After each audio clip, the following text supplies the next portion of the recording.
You wanted the best. You've got the best podcast. The hottest podcast in the world.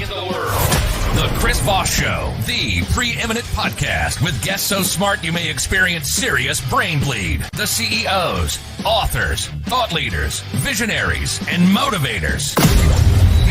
Get ready. Strap yourself in. Keep your hands, arms, and legs inside the vehicle at all times, because you're about to go on a monster education roller coaster with your brain. Now, here's your host, Chris Voss. Hi, folks. Chris Voss here from the ChrisVossShow.com, the ChrisVossShow.com. Welcome to the big show, people. The big tent on the podcasting. I don't know what I'm trying to improv here on the ramble, but it's not working. The big tent on the podcasting iTunes Apple site, whatever the fuck that means. Anyway, guys, welcome to the show. We certainly appreciate you guys coming by. We had an amazing, brilliant business author on the show. He's going to be talking to us about an extraordinary amount of stuff, and we're going to learn so much that, just like it says in the beginning, you're going to be sexier, better looking, intelligent, and all of those things. And certainly for most of you, especially for people like me, we need as much of that as we possibly can to be as sexy as we can. Anyway, guys, go to youtube.com/Chris Voss. Go to goodreads.com/Chris Voss. See the big 130,000 group on LinkedIn, our big LinkedIn newsletter. We always like to promote that. That's always fun to look at. And any place else you want to find us on the interwebs. We're actually trying that TikTok thing. Trying to be cool like the kids. Anyway, guys, we have David Sachs on the show with us today. He's the author of an amazing new book, and he's written a lot of books. He's pretty prolific at it. We'll have to talk to him about those. His new book is out November 15th, 2022.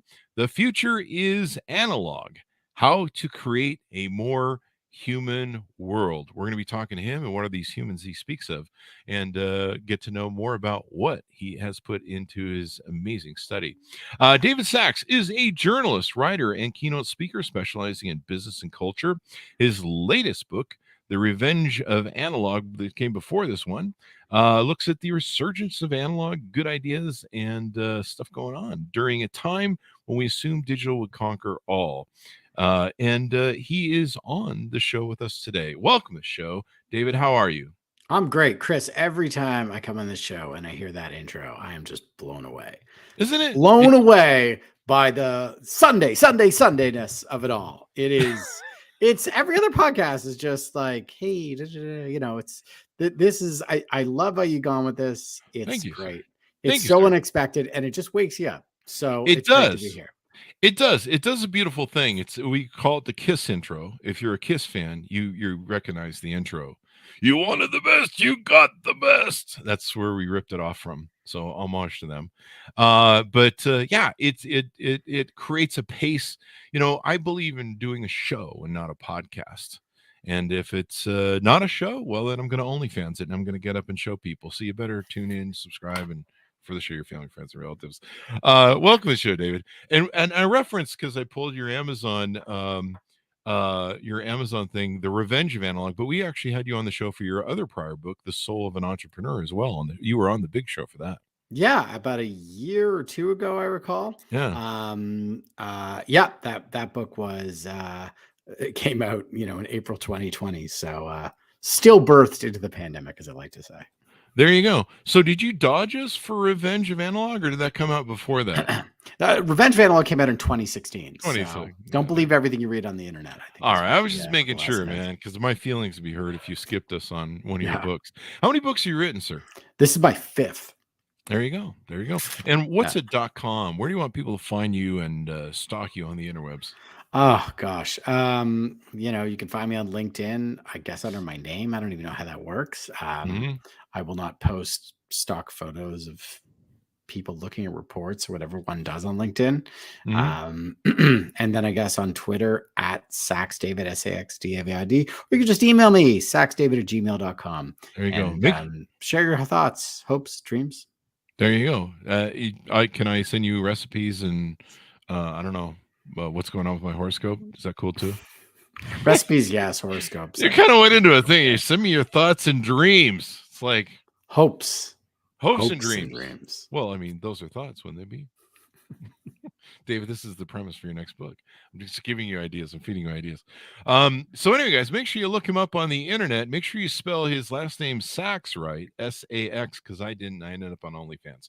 Well, so David, give us what motivated you want to write this book, my friend? This book came out of the experience I had when I was launching my last book, The Soul of an Entrepreneur, the one we talked about in April of 2020, which, as you may recall from that time, there were things going on in the world. And as many requests as I was getting to do interviews about that book, about entrepreneurship and how we should sort of reclaim it, I was getting a lot more requests to speak and do interviews with media, all over the world, about the previous one, The Revenge of Analog. And that book looked at why we had seen the resurgence of non-digital goods and ideas, why were vinyl records and bookstores and film cameras growing again when everybody assumed that these things were dead and gone, that digital technology had done them under. And these journalists were asking me, well, now that we're living in the digital age, now that everybody says this is the new normal and we're never going back to offices, schools, theaters, grocery stores, what does this mean for the future of analog? And I just kind of reacted against that assumption. What do you mean this is the new normal? Who said that? Someone on LinkedIn wrote an article about that. Someone said that on, it was on Twitter. It was on Twitter, right? Yeah. The head of Zoom said that this is the new normal. No, I'm not buying that. And actually the experience that I'm going through says the opposite, that what I'm seeing is people are realizing the value of the non-digital, what I call analog, spaces and places and relationships in our life. And this is sort of a learning moment that we're having, that we're going to come out of and reckon with for the future. So this book is it's an essay. It's an argument in many ways. It's saying, it's not a prediction that, oh yes, I believe the future is analog. It's like, the future is analog, man. It is, or we're doomed. And it's kind of a call to arms in a lot of ways. What were you saying? I was looking at my phone, checking my DMs. No.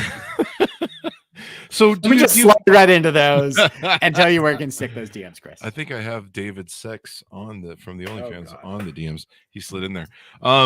So go ahead. No, so what do you feel? You feel that we've gone so far digital, it's time to come back and realize our humanity and what we're missing? You say that very skeptically. I'm very skeptical on this. I'm not putting any bets on humanity anymore. So yeah. That's a separate thing. I'm Charlton Heston on the beach going, you fucking animals. At this point, yeah. Well, I'm Charlton Heston on the top of Mount Sinai, and you've just, shown up. I showed up with the 10 Commandments, and you're worshiping a golden calf. All right, well, good. Moses. There's hope. There's hope. Hope is the human way. So I think it's look to your own experience during the sort of height of the pandemic, when no one left their house, and everything you did, work, your children's school, shopping for groceries, getting some sort of entertainment or seeing a show, going to church or synagogue, getting exercise, interacting with sort of a community, all of that was done through your laptop or your phone or your tablet or your TV. That was sort of this end game of the digital future that we've been promised, that you could sit at home in your comfortable sweatpants, in your big old easy chair, and you would never even have to get up, that you could tap, tap, tap, and the world would be brought to you. And wasn't this kind of the goal? I mean, growing up the past 43 years, this was what the future was supposed to be. Gadgets, robots, drones, everything, anywhere. And all of a sudden we had it, but that's all we had. And for most people, that sucked. Like, it was interesting for a week or a few weeks or whatever, but my God, we craved the things that previously we took for granted. I had people who were like, all I want is a boring meeting in the office. Like, I'm dying for that, rather than 8 hours of Zoom a day. All I want is for my kids to just go to a classroom and sit with their friends and not even learn, just play around for an hour. Right? All I want is to have a conversation face to face with a friend, and not another one on a FaceTime call or a phone call or whatever. It showed us that there is a limit. And basically, the way you have to think about that period of time, whether it was months or even years, depending on where you lived, if you're in China, still happening. You're still locked inside your house, depending on what city you're in. Yeah. What it was is it was an experiment, right? It was a test drive of the promised digital utopian future, taken to its extreme, right? And what did we learn from that test drive? That's what I'm asking. You want us to learn something? These No. creatures? No, it's a valid point.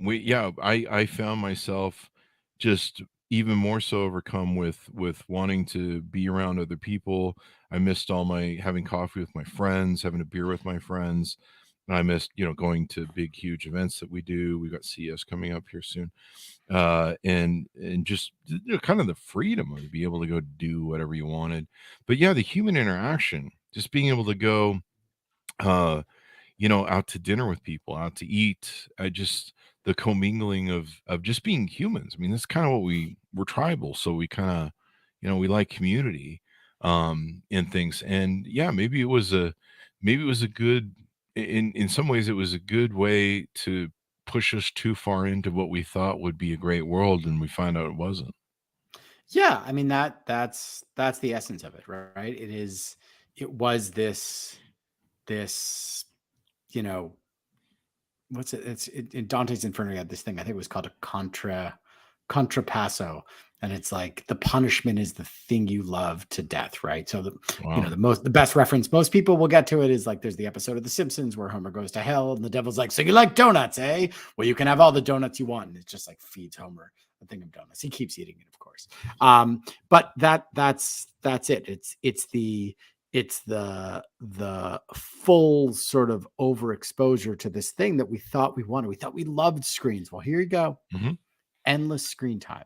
And even my kids who love their Saturday morning cartoons and their time with the phone and playing video games and whatever, like they were going batshit crazy. They were going bananas. They were jumping off the walls. They hated it. They wanted to go back to school, right? Like when a kid's like, I just want to go to school. Yeah, that's something else.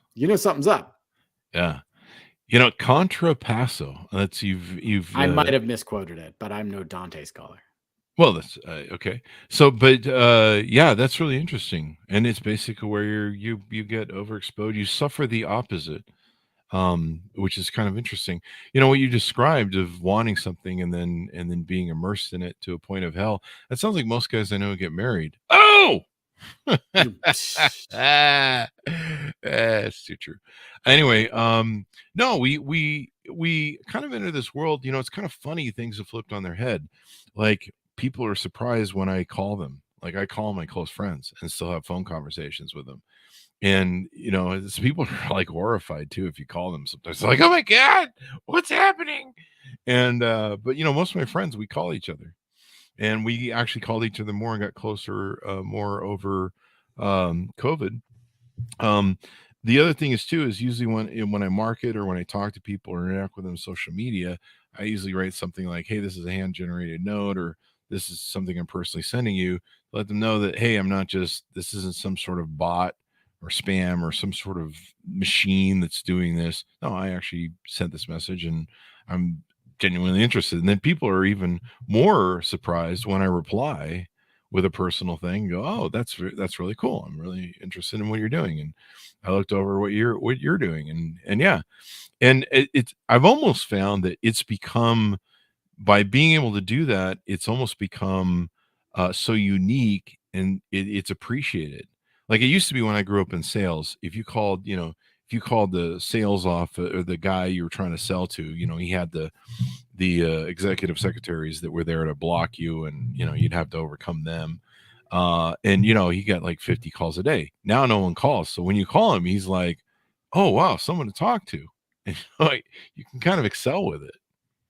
Yeah, I mean, I think when it gets to that question in the future of work, which is the big idea, like there's obviously going to be times when it's convenient to virtually meet online, but for something like sales and relationship building, right? Getting FaceTime, having coffee or a drink or lunch with someone, going to a conference and meeting people, not on a level of like, hey, I want to sell you a thing, but like building a relationship with them as a human being to human being, maybe a friendship, maybe, a mentorship or something like that is still the foundation of how we interact with the world, how we build trust.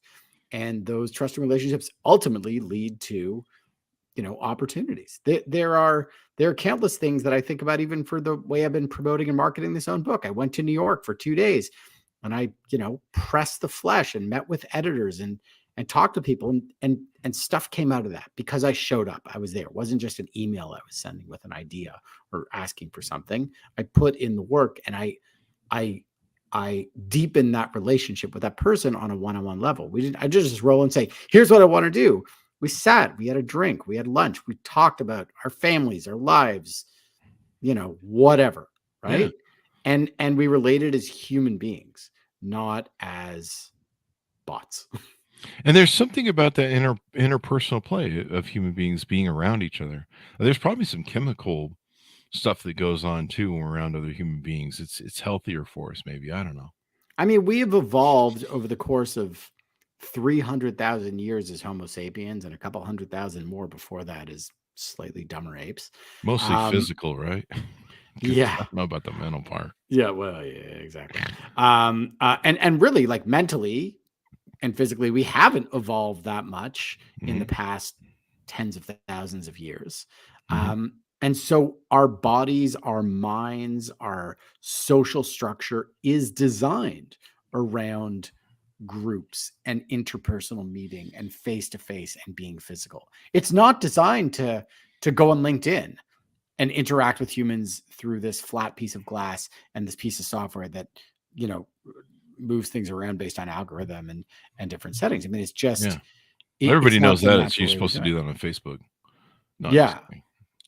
Facebook. Everyone loves Facebook. No, the thing I loved and realized that I missed, and maybe this is the true human experience, is when you do all these Zoom calls all day long, company things, you're sitting there you're going, I'm pretty sure that person's a fucking idiot that's in the thing. Did I just steal a bit from Carlin? But the great thing is when you go meet them in person, you can go, that person is a fucking idiot. Yeah, you get a very clear sense right away. And there's a real joy in that. There's a real the accomplishment of that. You're like, I thought they were an idiot, but I couldn't tell over the screen. But now that I meet them in person, I have been confirmed. They are within 3 seconds of speaking to them. Yeah. That's what most authors that come on the show think of me when they get here. But what was sorry, George, for ripping you off, George Carlin's bit. They're full of shit. Remember that bit? You meet them and you the more you spend time with them, the more you go, aha, they're full of shit. Anyway, enough ripping off of George. He's going to haunt me in my dreams. That's a good haunting. Yeah, it's a good haunting usually, except when he does the OnlyFans thing. I don't know what that means. It's a dark thing. I just go in some dark OnlyFans places with the jokes here today. The callback is just killing me. So David, what else did you realize in the book, or what else can you tease out that we should really start thinking about our lives in digital and analog and stuff? Well, I think one of the things is looking at things in a way that's less binary and sort of beyond that, right? For work, like everyone's like, what's the future of work? Is it 3 days in the office or 2 days in the office? How much office space? It's like, you're asking the wrong question. Like, that's what we actually have to ask is like, what is the most valuable thing about work? And what do we mean by productivity? Because we're kind of looking at it as like, well, how many hours do we get people to like sit in a desk? It's like, it doesn't matter if you're doing that. It doesn't matter if they're sitting at home or sitting in an office. You failed already. How can we actually say, what is it that humans get out of work and what do we need out of them? Right? Is it just the hours, or is it actually ideas, creativity, thoughts, especially if you're in a knowledge-based field, like, I don't know, accounting or law or, marketing. Right. It doesn't really matter how many hours someone works. People are always like, oh, will you do consulting for us? I'm like, sure. It's like, well, how many hours? I'm like, hours? What are you talking about? They're like, well, we have to pay by the hour. Like, I'm going to come up with a number and then I'm going to divide it by some hours, but like, it's still going to be that number. I could just tell you what that number is. So how do we move past this kind of static binary model of what we think is important and or measurement? Yeah, exactly. Because we're so obsessed with quantification, and Yeah. Americans especially, and education. It's like testing, testing, testing, testing. America has one of the worst ranked education systems in the world, and yet it keeps doubling down on standardized testing, even though everything shows that's kind of the worst thing to do. What about teaching people how to be creative? In Finland, what they do for their education system, which is constantly ranked as one of the best in the world. It's like it's more like kindergarten, even as you go through. It's about open ideas and inquiry and building relationships with trust. But these things aren't as easy fixes. It's not like saying, oh, well, here's a piece of software. Here's every kid gets a tablet, or the future of our company is all AI. We're going all in on that, or crypto. Right. And so it's moving beyond these simplistic solutions to really think more deeply about what it means to be human and what actually gives us value. And especially in a world where computers are going to grow more powerful with artificial intelligence, they'll be able to do more tasks and things. Like, what are the things they actually want people to do? Where's the value of people being there, showing up and doing what they do in that sort of human way? And maybe especially with like AI, because I see a lot of us disappearing with AI, and in the humanity of us. And it almost puts a premium on us. I mean, there was recently this. I've seen the artwork coming out of AI, and it's extraordinarily beautiful. And recently, someone took an AI painting and put it into an art contest, and it won. And then they disclosed that it was an AI done thing, and people were pissed because there was sans the humanity. But as AI gets more powerful and does more of these things, and kind of I sat there and thought, Jesus, what if AI just takes over the art world and puts all the humans out of business? And more and more, like you say, we need to address and value our humanity and what that really means and the contribution that's there, because maybe we're sidelined a little bit until Skynet arrives, and then that's it. Yeah. I mean, for that whole enslaved by robots thing is one thing, but like, let's talk about that, right? Because I've been asked on podcasts and interviews, like, what do you think about GP2 or whatever the hell it is, the writing AI? Aren't you worried about your job? And I'm like, what are you talking about? Like, you could feed everything I've ever written into a computer, and it's going to spit out something that sounds like me, but it's not going to be my thoughts. It's not going to have new ideas or interesting ideas that I'm going to come up with, in the same way that I could put every Chris Voss show into some program and it'll just like spit out some deep fake version of this interview. And just be like one word. It'd be fun. And maybe the interview would sound like the interview. Hell, maybe it'd be better, but it's a pretty low bar to go above. But but it wouldn't be you. It wouldn't be the thing that makes this show, right? It's low bar. It's just copying what was previously there and simulating this thing. Like, it's not the magic. So even this like great AI art that's coming out, like technically interesting and kind of cool, but like, it's not an expression of anything. It's just, it's not, the computer is not expressing its ideas or thoughts. Mm-hmm. It's taking something that someone fed in, a unicorn riding a cat and blah, blah, blah, or whatever, as done by Rembrandt. And it's like, here you go, master. And it's not someone actually expressing an idea about something, which is what great art is. Like Marcel Duchamp, 100 years ago or more, put a freaking urinal on the wall in Paris. And that was like the most amazing thing. No computer is going to be able to do that, right? No computer is going to come up with a statement that makes you question your place in the world, which is what great art does. Is there going to be a lot of like bad hotel art, like the art you get in like a, Marriott by Bonjoy, in Wisconsin, or with the Marriott sponsor. You know what I mean? Like that, like generic art that you're like, oh, I've seen hotel rooms. Like, oh, the Brooklyn Bridge, great. Yeah. Oh, a bunch of leaves. Like that's it. It's the same thing with music. I know someone who had an AI music company. We spoke at a conference in Korea, and he's like, I'm not putting musicians out of business, but it's like bad music for the intros of podcasts that people need cheap, or for some sort of like B-roll on a video because they can't get the rights to something. But it's not going to put Taylor Swift out of business or the local band. And so it's like, what are the things that we do best as humans? Is we do the things that are surprising and interesting. We relate to the human experience as only humans can, and computers can't. Yeah. Until AI figures out we have that attitude and then fixes us. Lobotomize, or release another virus. lobotomize. Yeah. I mean, what's the old thing about AI? The worry is that they're like, well, with human beings, they always get sick. So one thing we could do is we could, come up with a cure, or we could just kill all the human beings and they'll never get sick. Problem solved. It's an interesting, dicey sort of situation. But I like your attitudes towards the future and being more analog. To me, the human experience is everything. But sometimes I wonder if, my problem is I grew up in the generation that appreciated that.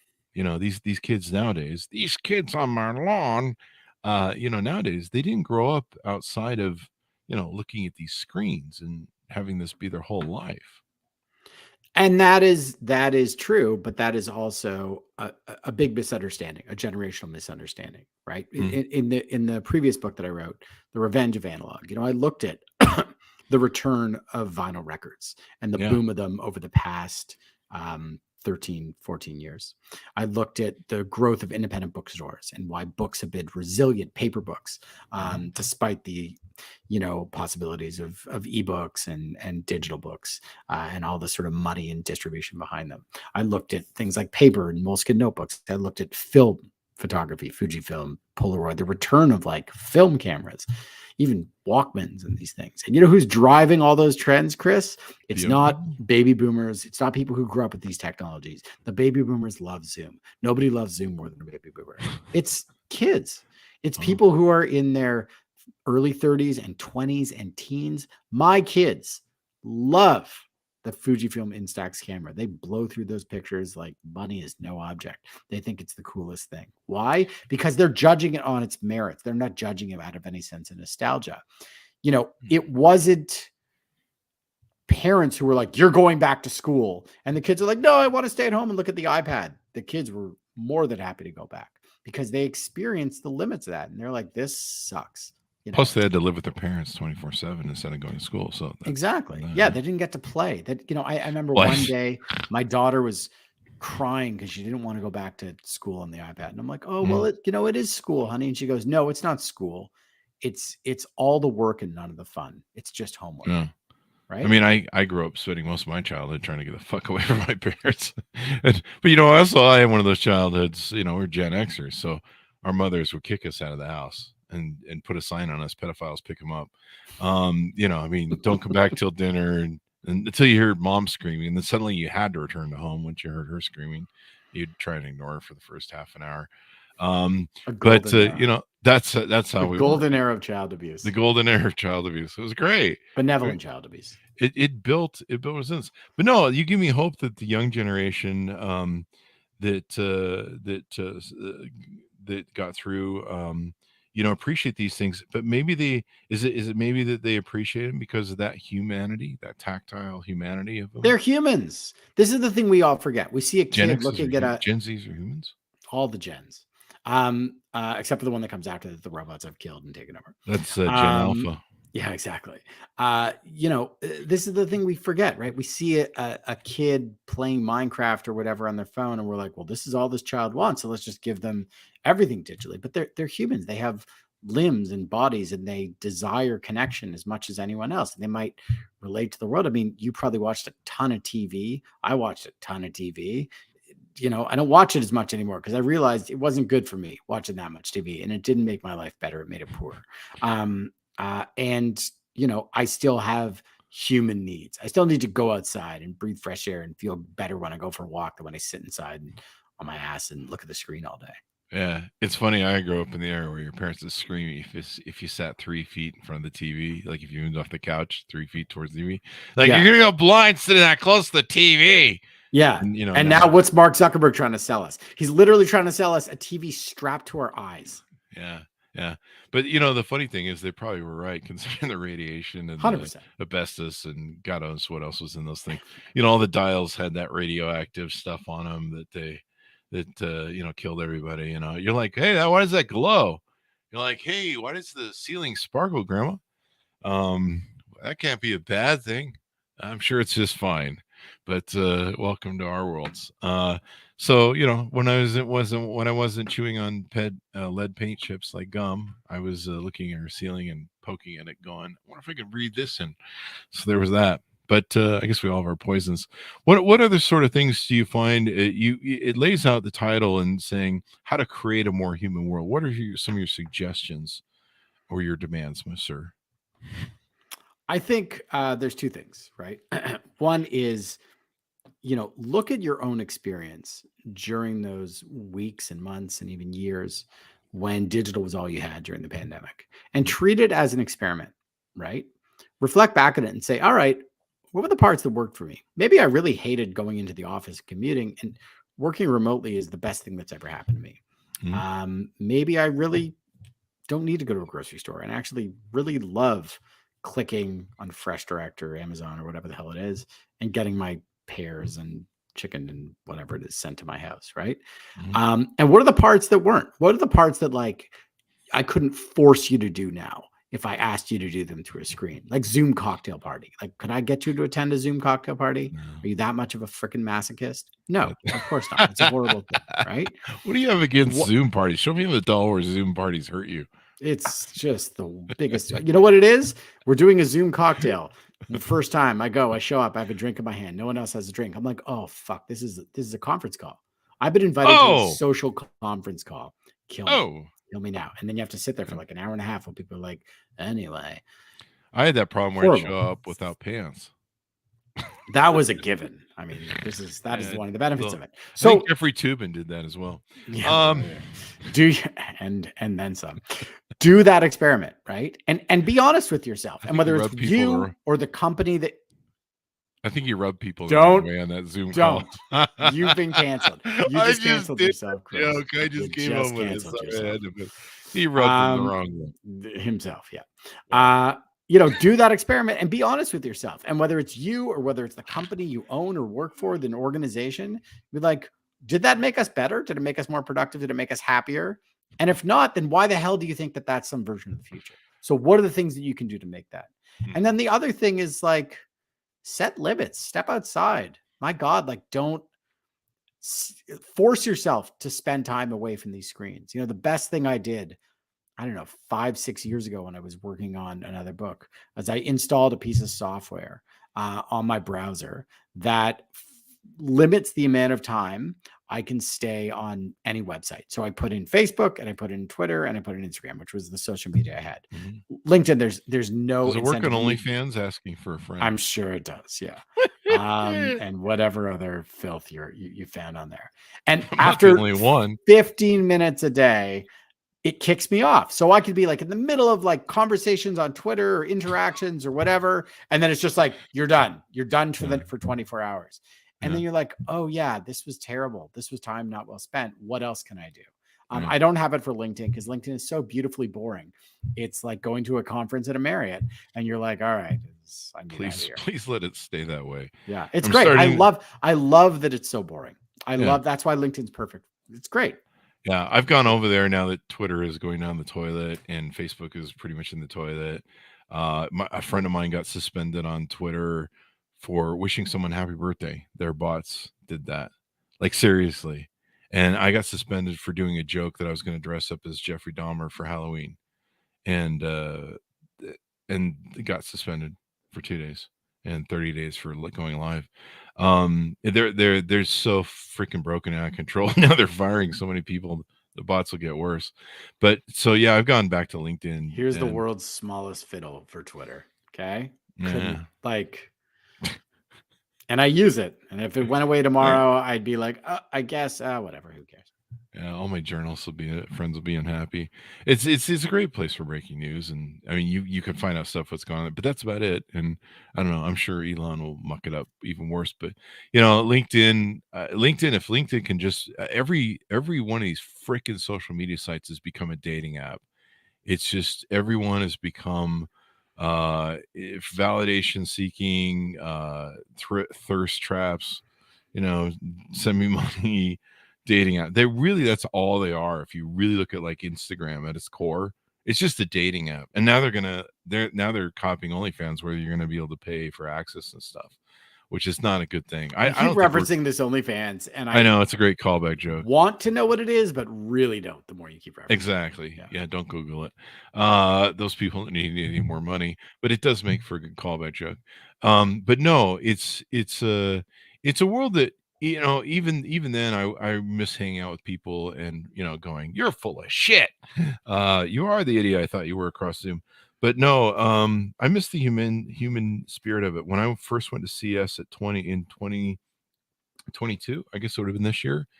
Even though, you know, everyone was worried about COVID and, you know, we were all wearing masks, and it was kind of a risk they took with CS. It was so nice to be among people and just hang out and just be the feel of the crowd. Like sometimes there's a feel of the crowd. You know, who was it that I was talking to, or I saw on TV and talk recently? Oh, it was Quentin Tarantino. We're trying to get him on the show for his new book. And he did an interview, and he said, you know, I was sent over one of those movies that I thought I might be interested in, and I didn't like it. It sucked. But I set up a screening room with my friends at a theater, and I bought like 12 of my friends in. And he goes, I had the best time, even though the movie sucked, because I was sitting with these 12 other people, and you could hear them cough, you can interact, and just being in that group, the feel of it, being among other people. You know, we go to concerts, it's like this giant sort of thing where there's like an energy to it, where we come together as a people, as a group, and it becomes bigger than your experience or you know, it just makes it enriches it in a way that's hard to do when you're alone. Impossible to do. Yeah. I thought that was kind of interesting, because I love going to theaters, and I started going to theaters. Like I never went to theaters hardly anymore. There's not a lot of movies that really engage me. But I remember when I first went back to a theater, it was to see the remake of The Godfather, or the reissue of it where it was improved. And it was so nice to see that movie in the theater and just kind of be around some people and just have that experience and stuff. And I think the experience is some of it too. Is that part of it? The experience of going someplace and doing something.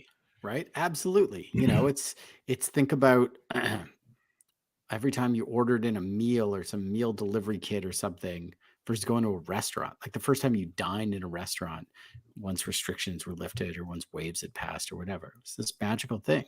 Yeah. I remember the first concert I went to, you know, last year. It was incredible. A year ago, I went to my friend's stand-up comedy night. She'd organized a stand-up comedy night here in Toronto. And I laughed harder, even at like the mediocre comedians and they're not great jokes, than I did watching Ali Wong on Netflix, who's hilarious. Or an old Carlin special, or, you know, Dangerfield on Carson appearances. Oh my God. Right? Yeah. My old Dr. Vinny Boobats. And because I was there, it wasn't just the jokes that she was making or the other comedians. It was like other people were laughing with me. And that was this magical thing that goes back to like cavemen sitting around a fire telling a story about a mastodon. It's who we are. And the fact that we try to deny that and move away from it and make it more efficient is going against the very nature of our existence and our identity and what gives us meaning in this world. So why are we fighting that? Why don't we embrace that and make that the center of our core, and then use technology to do other things to actually enhance our analog selves, our physical selves, rather than kind of do away with as much of it as we can. There you go. Maybe LinkedIn should have smell-o-vision then, or something. This smells like a Marriott ballroom. Smells like.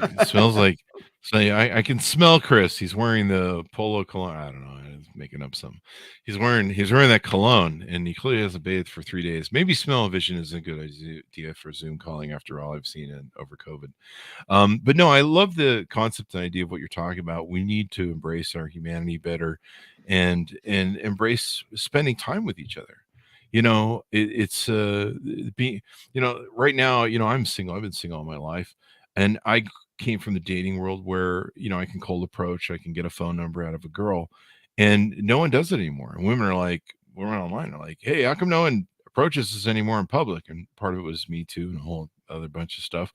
But these kids nowadays, they're trying to date, they're trying to do their digital thing. We're seeing this rise of incels, and some of these incels are acting out violently. It's kind of a problem, according to the FBI, that and white nationalism. And so, I see these people struggling with, dating. My nephew's struggling with dating. And I'm like, dude, just go cold approach. And I've been giving him coaching on like how just to go meet a girl in public and ask for a name. You see a girl at the store, and she, if she likes you, give her some eye, flirt a little bit, and then go ask for a number, man. And it's almost like we need to get back to this human thing. You hear people going on dates. I've had dates where I've gone and the person's sitting there going, "So what do you do, Chris?" And they're looking at their phone the whole time. And you're just like, "Hey, over here, human beings, can we get human?" So I think there's a lot of aspects in what you've talked about in your book that we need to get back to and appreciate. And maybe our relationships would be better with each other if we did that. Of course. Yeah. One of the things I talked about in the book is, the power of conversation face to face, right? Mhm. And one of the biggest problems in the world right now is this rise globally of isolation and loneliness, especially among men. Mhm. It's a major health problem. The CDC, the World Health Organization, has said it's actually an indicator of leading causes of death from all sorts of things: heart attack, cancer, diabetes, suicide, overdose, stroke, you name it. They can trace a lot of that back. If someone is isolated or lonely, that they're at a much higher risk of that than the rest of the population. And a lot of this is created by the technology that we've used to isolate ourselves. Even if we're sitting in a restaurant, we're isolating ourselves. You go to a bar, you're by yourself, you'll just look at your phone and read the news or read social media the whole time rather than take the effort to talk to someone. And it's killing people. And one of the most interesting treatments for this isn't, antidepressants or drugs or a specific type of therapy. It's what they pioneered in the United Kingdom. And it's Vodka? called, well, they pioneered a lot of drinking in the United Kingdom. I assure you that. But it's called social prescribing. And basically, if someone goes to a doctor and they're having health problems, and the doctor notices that there's someone that's really shy, and they ask them, are you someone who is lonely? Do you have people to talk to? And they say no. They prescribe them through social workers social time. So they'll put them in touch with a group that might have their interest. Maybe you're into gardening. They'll say, okay, well, we have a gardening club that meets every Thursday. Can you go to that? We will send somebody to your house to walk you there, or drive you there. And they'll just do gardening with other people. And of course, being outside their house, being away from their screen, talking to these people, they're going to start opening up and building relationships over time. And that actually has made tremendous differences in people's mental health and physical health and, the greater healthcare system. And so, yeah, this is what we need more of, right?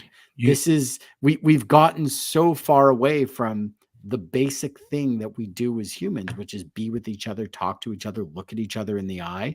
And of course, it has detrimental effects, whether you're talking about politics, whether you're talking about social health, physical health, things like you mentioned, incels and sort of, violence and a lack of empathy and dehumanizing women, for example, because your only idea is what you read about them on 8chan or whatever. Yeah. Good Lord. Yeah. There was a video I seen that's trending over on TikTok, and it was a young gentleman who's clearly an incel who the statements he made to the police about a young woman he was stalking were he framed them around, well, in porn videos, I see women treated this way and they respond. And like he said it enough times to make you go, you really have a misaligned reality based upon your overuse of porn as to what, and this is why this girl, number one, doesn't like you and you're stalking her. And, the FBI now has gotten involved and had him taken down because he started threatening and being weird. Yeah. But also on top of a societal factor. I mean, families, children, kids, marriage, that's the tax base of that. I mean, it sounds horrible. This is a tax base, but really it is when it's a building block of our economy, of governments, families. in a growing tax base in that. And if you see places like Japan that have a dwindling tax base, it's not good. And so, having families and not having incels and having people interact with each other and make kids and, grow economy and grow a population. For a long time, America was the greatest country in the world because we had the largest growing, fastest growing population in the world. Now that's we're kind of going the other way. So anyway, I love the thoughts you put in here, and I love the more embracing of humanity. I had a little bit bigger hopes and dreams coming out of COVID that we would be better human beings, and evidently a lot of us reverted right back to our nature or our bad habits. But the more kicks in the head and more reminding we can have by folks like you and what you're putting out, the more we can hopefully change the course of where we're going. No small task, but I'll do my part, Chris. Thank you. There you go. Well, I'm putting it all on you, buddy. Oh, it's God. it's you or nothing. It's you. You're carrying the burden of humanity. Burden of humanity rides on you. Well, then you better buy the book, listeners. Exactly. or else, like we began the show, I'm going to be Charlton Heston on the beach, going, "You freaking idiots!" looking up at the thing. Thankfully, we skipped that part on the election. So there you go. So thank you very much for coming to the show. We really appreciate it, David. Great to be back. Brilliant discussion. And please come back for your future books. And make sure you don't skip me, because I was suspectful there, but I was wrong. That you skipped us. I don't know. I'm just doing you skipped me, even though we hadn't met. I have authors that do that before. To me, and I secretly hate them. No, I don't. I appreciate all my authors that come on the show. But so thanks for coming on. Give us your .coms, where you want people to find you on the interwebs, please. saxdavid.com, SAXDAVID. Obviously, you know how to spell David. Sax is easy. It's like saxophone without the phone. Sax David at Twitter. However you find me on LinkedIn, using my name, I guess. And I don't know, the book is called The Future is Analog, How to Create a More Human World. It is published by Public Affairs, which is a division of Hachette. You can buy it wherever you buy books, but I would prefer if you could buy it at a local independent bookstore, because those are places that are the core of your community and the core of humanity, and they've been growing for the past number of years. So your city or town or region probably has a great bookstore. And if you can't get to one, if you don't have one, there's a wonderful site called bookshop.org, which is like that other website that sells books, but the money goes to the independent bookstore in your neighborhood. You can even pick which one it goes to. And so you're going to get it. It's going to arrive just as quickly. It's going to cost just the same amount of money, but you're actually supporting your community versus some warehouse somewhere. Yeah. And that's really important too. We had one author on who talked about Main Street recently, and he talked about how much we started really appreciating the restaurant, the local pizza place in our local neighborhoods more. We started realizing how important they were over, knowing Joey at the pizza counter. Joey. Everybody knows Joey. I make the calzone just for you, Chris. Bada bing. So thank you very much for coming to the show, Dave. We really appreciate it. Thanks for reminding us of our humanity, whatever's left of it. And you kids, get off my lawn. Anyway, thanks for being here to everyone on the show. Be sure to order the book wherever fine books are sold. November 15th, 2022. For those of you watching 10 years from now going, this book's been out for years, Chris. They do that for me. I've read this 100 times. All the time. They do that to me on YouTube all the time. They're like, you're an idiot. This book that came out 10 years ago. I'm like, did you check the date on the video? Oh, the internet. Welcome to the internet. And the non-humanity of it. Anyway, thanks for tuning in. Be good to each other. Stay safe. And we'll see you guys next time.